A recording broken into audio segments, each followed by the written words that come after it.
സ്വർണ്ണവില കൂടുന്നു എന്ന വാർത്തകൾ കേൾക്കുമ്പോഴും ആ വിപണിയിൽ തിരക്ക് കുറയുന്നില്ല എന്നുള്ളതാണ് ഈ ഒരു ബിസിനസിന്റെ പ്രത്യേകത.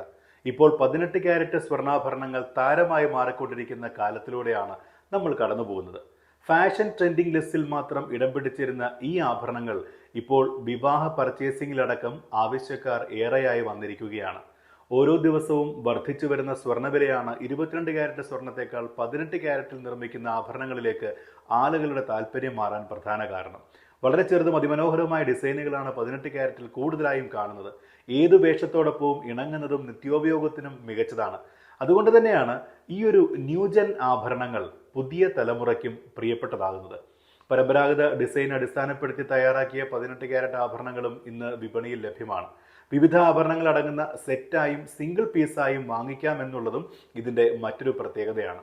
ലളിതമായ പെൻഡന്റ് മുതൽ പ്രഷ്യസ് സ്റ്റോൺ പതിച്ച നെക്ലേസ് വരെ ഈ ഒരു കളക്ഷൻ ലഭ്യമാണ്. കല്ല് പതിപ്പിച്ച സ്വർണ്ണാഭരണങ്ങളിലും വജ്രാഭരണങ്ങളിലും നിലവിൽ 18 ക്യാരറ്റ് സ്വർണ്ണമാണ് കൂടുതലായും ഉപയോഗിച്ചു വരുന്നത്. 22 ക്യാരറ്റ് എന്നാൽ 91.6ഉം 18 ക്യാരറ്റ് എന്നാൽ 75% ശുദ്ധതയുള്ളതാണ്. അതായത് 18 ക്യാരറ്റ് സ്വർണ്ണത്തിൽ 75% ശുദ്ധമായ സ്വർണ്ണത്തിന്റെ സാന്നിധ്യവും ബാക്കി 25% ചെമ്പ്, വെള്ളി മുതലായ ലോഹങ്ങളുമാണ്. 22 ക്യാരറ്റിൽ എന്ന പോലെ 18 ക്യാരറ്റിലും അതിലടങ്ങിയിരിക്കുന്ന സ്വർണത്തിന് ആനുപാതികമായ വില വിൽക്കുന്ന സമയത്ത് നമുക്ക് ലഭിക്കും. 18 ക്യാരറ്റ് ആഭരണങ്ങൾക്ക് പ്രചാരം കൂടുന്നതോടെ അവ പണമായി സ്വീകരിക്കുന്നതിനും തടസ്സമുണ്ടാകില്ല എന്നും വിദഗ്ധർ അഭിപ്രായപ്പെടുന്നുണ്ട്. അപ്പോൾ ഈ ഒരു മേഖലയിലെ ബിസിനസ് സാധ്യതയും ജോലി സാധ്യതയും വർദ്ധിക്കുകയാണെന്ന് നമുക്ക് മനസ്സിലാക്കാം. അതുകൊണ്ട് തന്നെ അതിനുവേണ്ടിയുള്ള പ്രവർത്തനങ്ങൾ ബുദ്ധിപരമായി ഉപയോഗിക്കാനുള്ള സമയമാണിതെന്ന് ചുരുക്കം.